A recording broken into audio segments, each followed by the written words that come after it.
काकभुशुंडी रामायण अनसुनी कथाएं।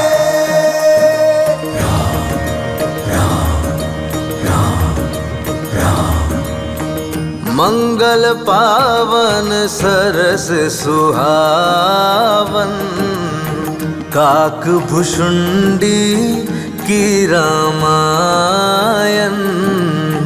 दुविधा शंका दोष मिटाती मर्यादा का पाठ पढ़ाती। राम रघुपति राम राघव राम राजा राम। राम रघुपति राम राघव राम राजा राम। जय श्री राम जय श्री राम जय श्री राम जय श्री राम जय श्री राम जय श्री राम जय श्री राम जय श्री राम। ये प्रेम की चिंगारी ज्वाला बने उसके पहले ही इसे बुझानी होगी। आप निश्चिंत रहिए नाना श्री, उस विद्युत जीवा नामक सर्प को भी हम शीघ्र ही कुचल देंगे। अब हम सबका यहाँ से जाने का समय हो गया है। मौनी संतों से ही मिलते रहेंगे कुमार राम, अपने मित्र निषाद से मिलना भूल गए। कैसे भूल सकता हूँ मैं, तुम मेरे मित्र ही नहीं बल प्रशिक्षण के गुरु भी हो।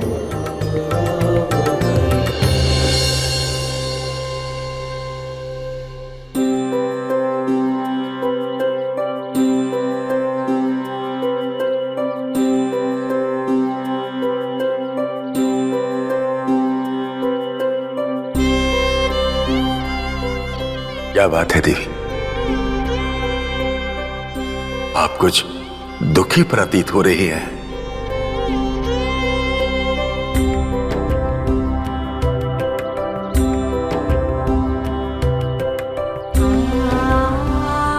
स्वामी, समय को निकलते समय ही नहीं लगता, जैसे कल की ही बात हो जब चारों कुमार यहाँ आए थे तो जैसे हमारे आश्रम में एक उजियारा सा छा गया था। उनका हंसना खेलना, उनकी वो मधुर बातें और मुझे माँ की भांति स्नेह देना। किंतु अभी देखिए, शीघ्र ही वो इतने बड़े हो गए कि यहाँ से विदा भी लेने वाले हैं। न जाने इस आश्रम में पुनः आएंगे या नहीं। देवी, आपने भी तो वर्षों तक कुमारों को मां का स्नेह दिया है, अपनी ममता लुटाई है। पुत्रों के जाने का दुख तो होगा ही। मोह, ममता नारी का स्वभाव है, उसकी प्रवृत्ति है। किंतु देवी, जो आया है एक दिन तो जाएगा ही। ये देह भी एक दिन छूट जानी है, ये प्रकृति का नियम है। वैसे देवी, राम को अपने जीवन में बड़े बड़े कार्य करने हैं, इसलिए आप अपने मन के विषाद को त्याग कर उन्हें हर्ष के साथ विदा कीजिए। किंतु स्वामी,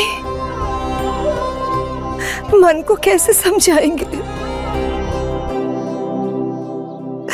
वो एक एक पल, एक एक क्षण की मधुर स्मृतियां है मेरे मन में।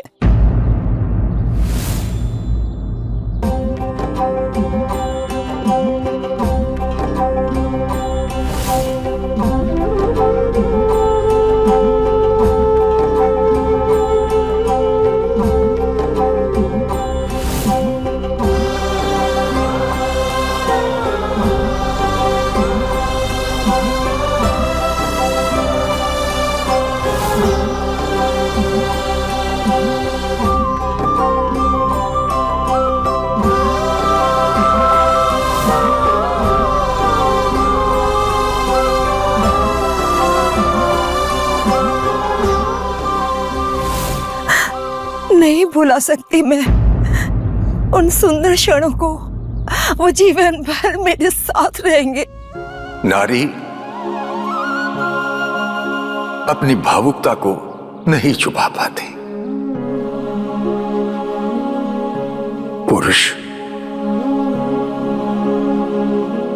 पुरुष अपने मन की बात कहना चाहे तो किससे कहे? गुरु माता,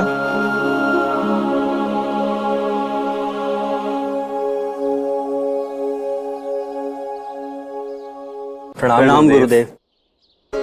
कल्याण हो। प्रणाम गुरु माता।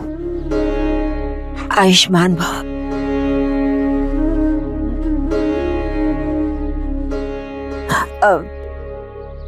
क्या हुआ?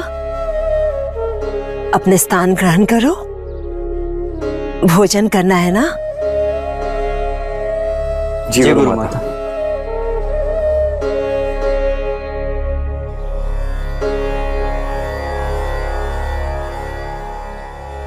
माता के नेत्रों में अश्रु हो तो पुत्र भोजन कैसे कर सकता है गुरु माता?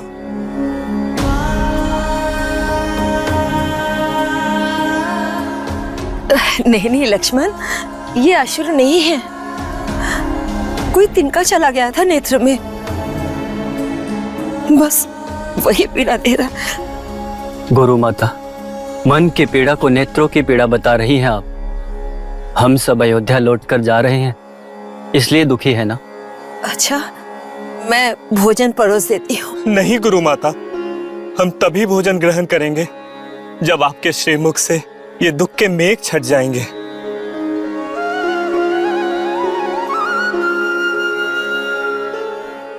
नेत्रों से हो रही वर्षा रुक जाएगी और आपके अधरों पे मुस्कान होगी। अच्छा, किंतु राम और निषाद कुमार दिखाई नहीं दे रहे, वो लोग क्यों नहीं आए अभी तक? राम भैया भी साथ ही आ रहे थे, किंतु एकाएक कहने लगे तुम सब चलो, हम वाटिका होकर आते हैं। आप सब भोजन आरंभ करें। मैं राम और निषाद कुमार को देख कर आता हूं। स्वामी, किसी मुनि कुमार के द्वारा अयोध्या में संदेशा भेज दीजिए कि चारों राजकुमार अयोध्या के लिए प्रस्थान करेंगे। जी देवी।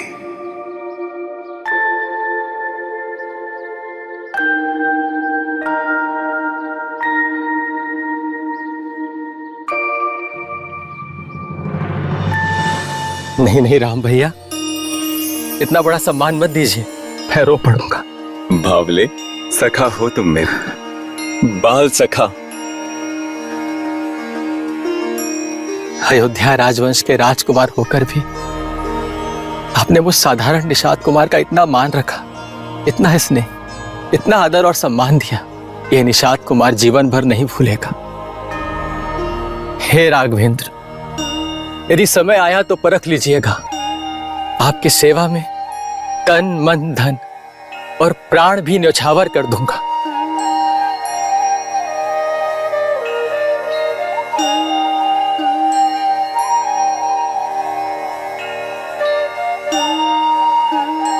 सखा भी कहते हो, लज्जित भी करते हो। निषाद, मित्रता में जात पात, उच्चता निम्नता का कोई स्थान नहीं होता है।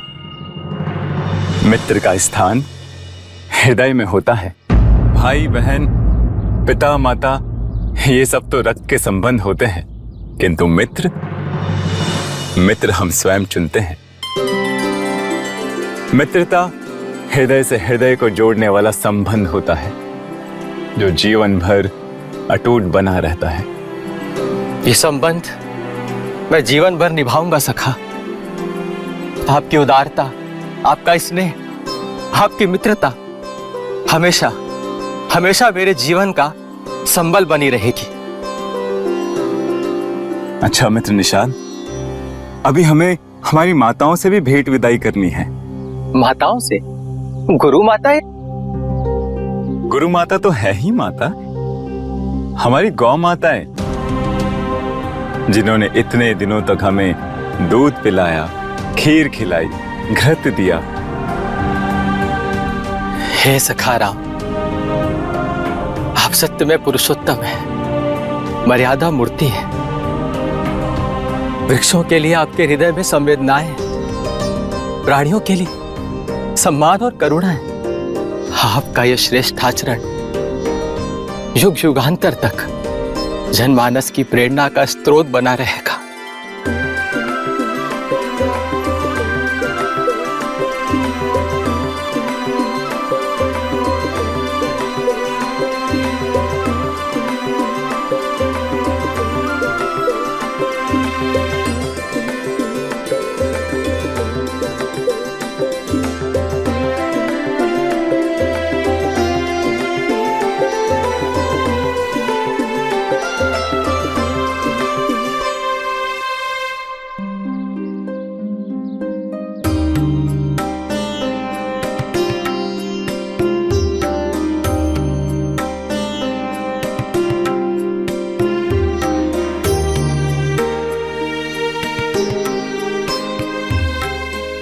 कुमार निषाद, प्रणाम गुरुदेव। कल्याण,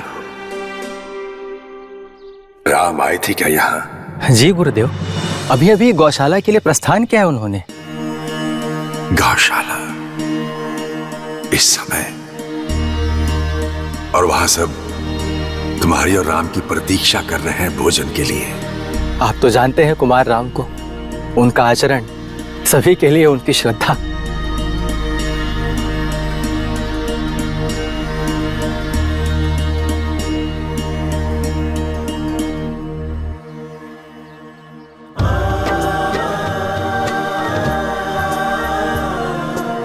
हे गो माताओं,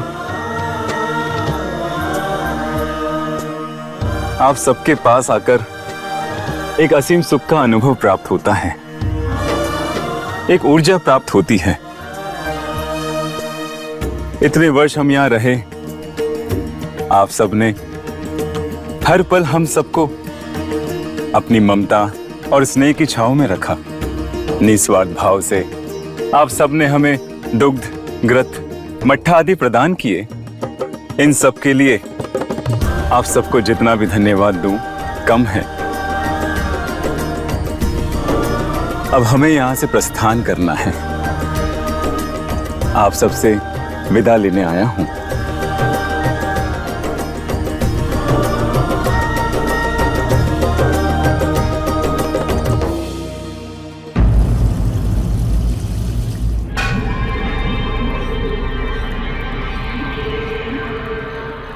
महाबली लंकेश के मस्तक पर चिंता की रेखाएं हमारे स्वामी के मुखमंडल पर यह तनिक भी शोभा नहीं दे रही है।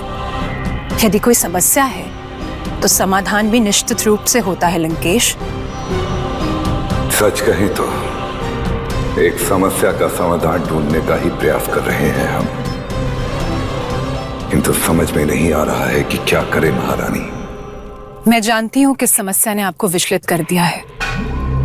जिनकी एक हुंकार से पहाड़ कांपने लगते हैं, देवताओं के हृदय तक ठर्रा उठते हैं, यदि वो विचलित है तो समस्या बाहर की नहीं, कहीं भीतर की ही है।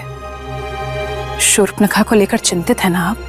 हाँ महारानी, जिस बहन को हमने इतना प्रेम, इतना स्नेह दिया, आज उसी बहन ने हमारे उस प्रेम और स्नेह का ऐसा परिणाम दिया जिसकी हमने कभी कल्पना भी नहीं की थी। आपके अनुसार हमें क्या करना चाहिए महारानी? प्रेम प्रसंग बहुत ही संवेदनशील होते हैं लंकेश। पुष्प जैसे कोमल होते हैं, किंतु शूल जैसी चुभन भी होती है उनमें। हमें इस विषय को सावधानी पूर्वक हल करना होगा। तनिक से भी असावधानी पूरे परिवार की प्रतिष्ठा को धूमिल कर सकती है। जिन पारिवारिक मूल्यों को हम मान सम्मान देते हैं, वो क्षण भर में लांछित हो जाते हैं। इतिहास साक्षी रहा है, बड़े बड़े साम्राज्य टूट गए प्रेम प्रसंग में। उचित कहा महारानी आपने। क्या लगता है आपको बहन शूर्पणखा और विद्युत जीवा के मध्य सत्य में प्रेम है या केवल प्रथम दृष्टि का आकर्षण जो समय के साथ साथ समाप्त हो जाता है? शूर्पणखा ने मुझसे इस विषय पर बात की है। वो विद्युत जीवा के प्रेम में मंत्र मुग्ध हो चुकी है। उसके हृदय पर विद्युत जीवा की अमिट छाप पड़ चुकी है। यदि हमने उसे रोकने का प्रयास किया तो वो हमें और लंका दोनों को छोड़कर चली जाएगी या अपने प्राण त्याग देगी। शूर्पणखा भोली है, हृदय से अच्छी है, किंतु हमने जो उसे स्वतंत्रता प्रदान की है लंकेश, उससे वो हटीली हो चुकी है। और उसके हट से तो आप बालपन से ही परिचित हैं। कदाचित भूल हमसे ही हुई है महारानी। अपनी बहन के स्नेह में पड़कर हमने बालपन से ही उसे अत्यधिक स्वतंत्रता दे दी थी। आज ये उसी स्वतंत्रता का परिणाम है कि हमें ये दिन देखना पड़ रहा है। स्थिति तो ये है कि यदि हमने उसे रोका तो वो हमारे विरोध में खड़ी हो जाएगी, और यदि हमने उसका विवाह उस विद्युत जीवा के साथ किया तो वो हमारा शत्रु है, कभी भी घात कर सकता है। तीसरा मार्ग भी है। वो आपको हृदय से बहुत चाहती है। आप उसे समझाइए कि उसके हित के लिए क्या अच्छा है और क्या नहीं। कदाचित आपकी बात वो मान जाएगी। ये प्रयास भी करके देख लेते हैं महारानी। हम अभी इसी क्षण अपनी बहन से मिलेंगे। महारानी मंदोदरी, शीघ्रातिशीघ्र शूर्पणखा को बुलाइए। कामोदा, सेविका कामोदा। आज्ञा महारानी जी। रक्ष राजकुमारी शूर्पणखा को संदेश भेजो कि उनके प्रिय भ्राताश्री उनसे मिलना चाहते हैं। जो आज्ञा महारानी जी।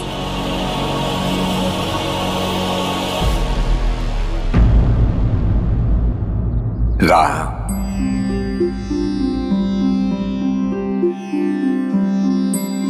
आपके मन में सबके प्रति प्रेम देखकर मैं अभिभूत हूं। मैं आपको आशीर्वाद देता हूं कि आप पशु, पक्षी, वृक्षों की भाषा को समझ सकेंगे। गुरुदेव, प्रेम और करुणा वो शाश्वत बोली है जिससे सारा संसार बांधा जा सकता है। पशु, पक्षी, वृक्ष सब प्रेम की भाषा समझते हैं और प्रत्युत्तर में प्रेम ही देते हैं। ये सब मैंने आपके और गुरु माता के सानिध्य में रहकर, इस गुरुकुल में रहकर ही सीखा है। यहाँ का वातावरण इतना मंत्र मुग्ध कर देने वाला है गुरुदेव, मन करता है मैं यहीं रह जाऊं।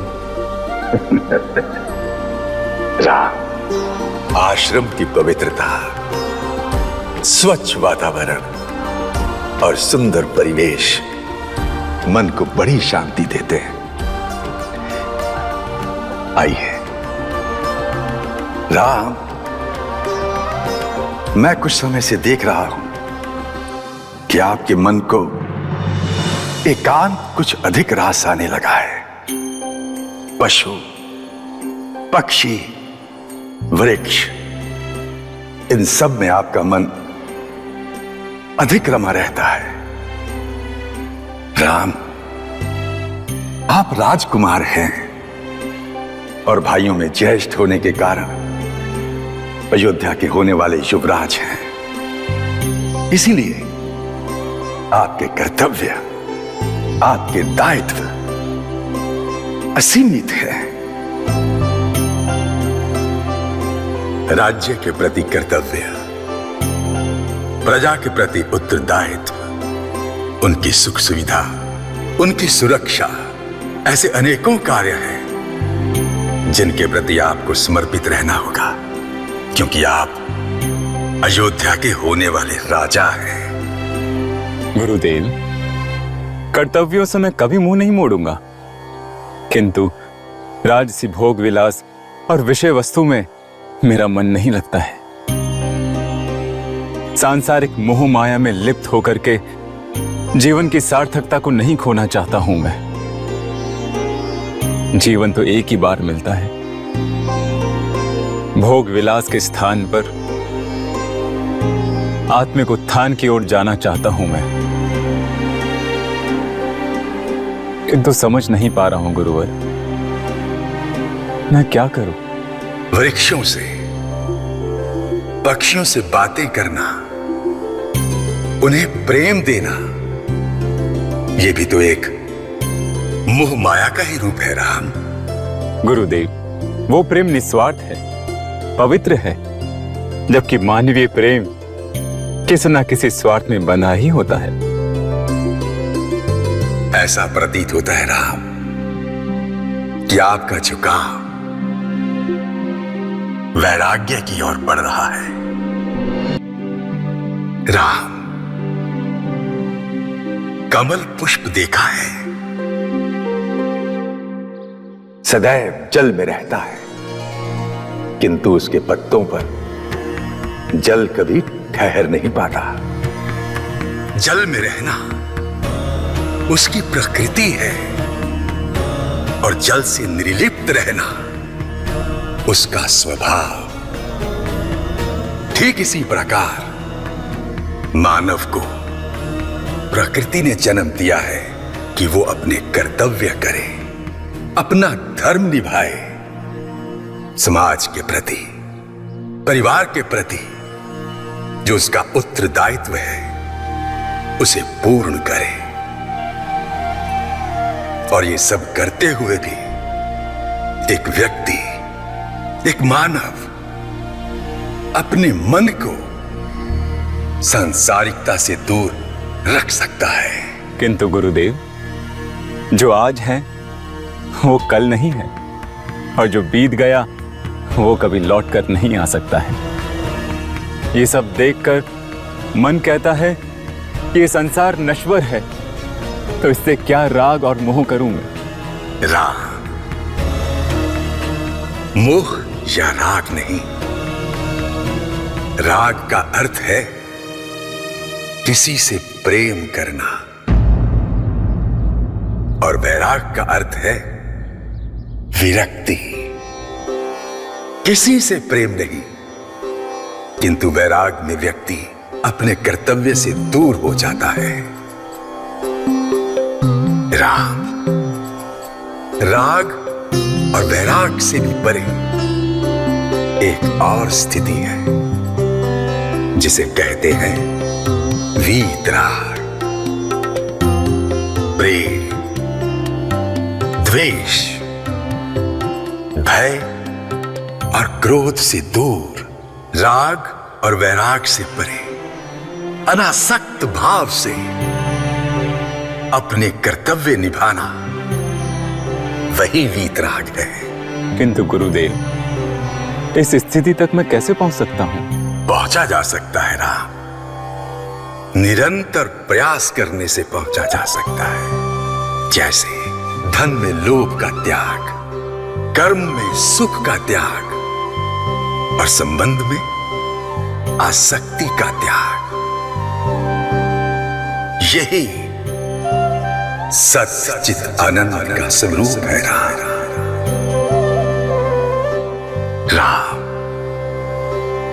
जो व्यक्ति दुख में दुखी नहीं होता और सुख में प्रफुल्लित नहीं होता, ऐसा ही इंद्रियों पर नियंत्रण करने वाला व्यक्ति सच्चा योगी होता है।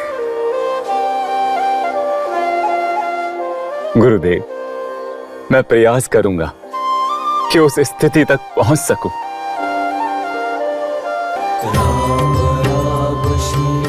कल्याण हो।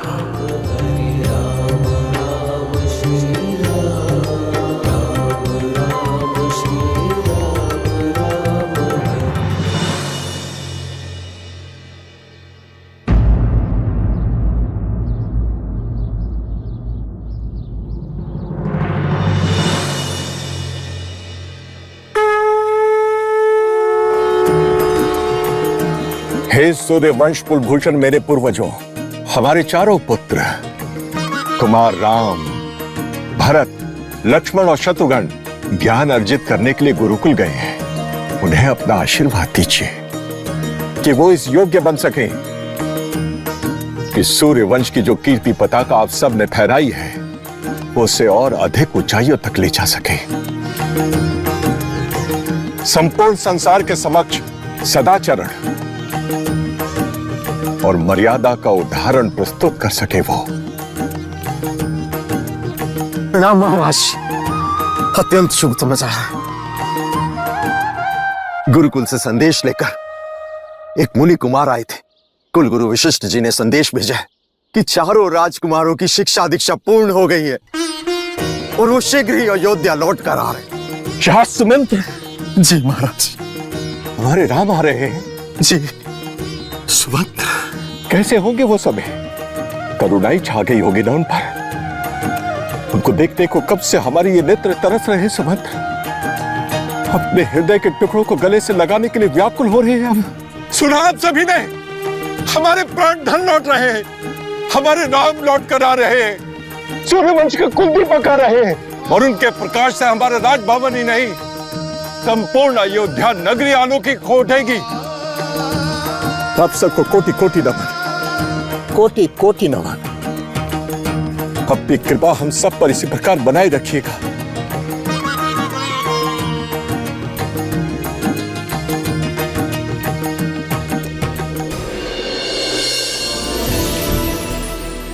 मेरे प्रभु, मेरे श्री राम, आप आ गए। अन्य सब तो मुझे नेत्रों से देखने आए, किंतु एक आप ही हैं जो अपनी मन के नेत्रों से मुझे देख लेती। आप तो मेरे मन में बसे हैं ना।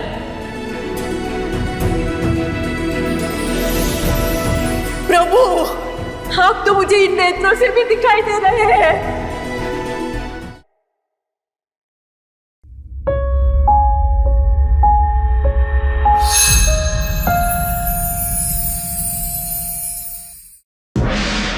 धरती और गगन में गूंजे श्री राम जय राम जय जय राम। सृष्टि के कण कण में गूंजे श्री राम जय जय राम। आदि यही है अंत यही है श्री राम जय राम। सीमित और अनंत यही है श्री राम जय जय राम। यश कीर्ति धन सहज दिलाए श्री राम जय राम। भव से नैया पार लगाए श्री राम जय जय राम। भव से नैया